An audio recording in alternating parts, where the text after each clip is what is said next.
নমস্কার বন্ধুরা, welcome to our channel. পশ্চিমবঙ্গে প্রাথমিকে 32,000 শিক্ষকদের চাকরি বাতিল সংক্রান্ত মামলার কাল শুনানি ছিল। সেই শুনানিতে কি হয়েছে সেই সংক্রান্ত পয়েন্টগুলি টু দি পয়েন্টে আলোচনা করছি। মামলা ও শুনানির বর্তমান অবস্থা। কলকাতা হাইকোর্টের ডিভিশন বেঞ্চ ন্যায়পতি তপব্রত চক্রবর্তী ও ঋতব্রত ও কুমার মিত্র এখানে 32,000 প্রাথমিক শিক্ষকের চাকরি বাতিলের মামলায় শুনানি নিয়েছে। শুনানির সময় আদালতে বলা হয়েছে যে একক বেঞ্চ যথাযথ প্রক্রিয়া অনুসরণ করেনি, যেমন সাক্ষ্য গ্রহণের স্বচ্ছতা ছিল না, এবং পরবর্তী শুনানি 1 জুলাই 2025 ধার্য করা হয়েছে। প্রধান যুক্তি বিতর্ক। চাকরি বাতিলের সিদ্ধান্তে একতরফাকরণ।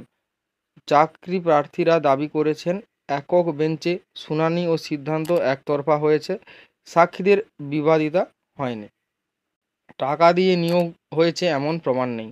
পর্ষদের আইনজীবী আদালতে বলেন, সরাসরি কোনো প্রমাণ নেই যে টাকা নিয়ে নিয়োগ হয়েছে। এটি শুধুমাত্র অনুমানের ভিত্তিতে দাবি করা হয়েছে। 2016 সালের নিয়োগ দুর্নীতির সাপেক্ষে আপত্তি। পর্ষদের পক্ষ থেকে বলা হয়েছে 14 ও 2020 সালের নিয়োগের দুর্নীতির অভিযোগ উঠলেও 2016 সালের নিয়োগে এমন কোনো প্রমাণ পাওয়া যায়নি। প্রাসঙ্গিক পটভূমি। 2016 সালে প্রাথমিক শিক্ষা পর্ষদ 42,949 জনকে নিয়োগ দেয়। তার মধ্যে 32,000 জনকে যুগোপযোগী প্রশিক্ষণ ছাড়াই নিয়োগ দেওয়ার অভিযোগও মামলা হয়েছিল। 23 সালের 1 মে একক বেঞ্চের বিচারপতি অভিজিৎ গঙ্গোপাধ্যায় ওই 32,000 চাকরি স্থগিত বা বাতিলের রায় দেন, যা পরবর্তীতে ডিভিশন বেঞ্চ ও সুপ্রিম কোর্টে চ্যালেঞ্জ করা হয়। এবার সাময়িক চিত্র আমরা দেখে নেব যে আদালতে নতুন বেঞ্চে বিস্তারিতভাবে যুক্তি প্রতিচ্ছেদ যাচাই করা হচ্ছে। পরবর্তী শুনানিতে সবাইকে এককভাবে না এনে এক প্রতিনিধির মাধ্যমে যুক্তি উপস্থাপনের নির্দেশ দেওয়া হয়েছে। 32,000 শিক্ষক নিয়োগ মামলা। নতুন মোড়, নতুন আশার আলো। কলকাতা হাইকোর্টের ডিভিশন বেঞ্চে আজ ফের সরব হলো পশ্চিমবঙ্গের বহুল প্রচলিত 32,000 প্রাথমিক শিক্ষক নিয়োগ মামলার শুনানি।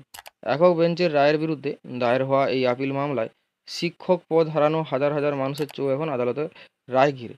আজকের শুনানিতে আবেদনকারীদের হয়ে প্রবল যুক্তি তুলে ধরেন বিশিষ্ট আইনজীবী কল্যাণ বন্দ্যোপাধ্যায়। তার বিশ্লেষণ ভিত্তিক সওয়াল এবং আইনি পয়েন্টগুলো মামলার গতিপথে একটি উল্লেখযোগ্য পরিবর্তনের ইঙ্গিত দিয়েছে।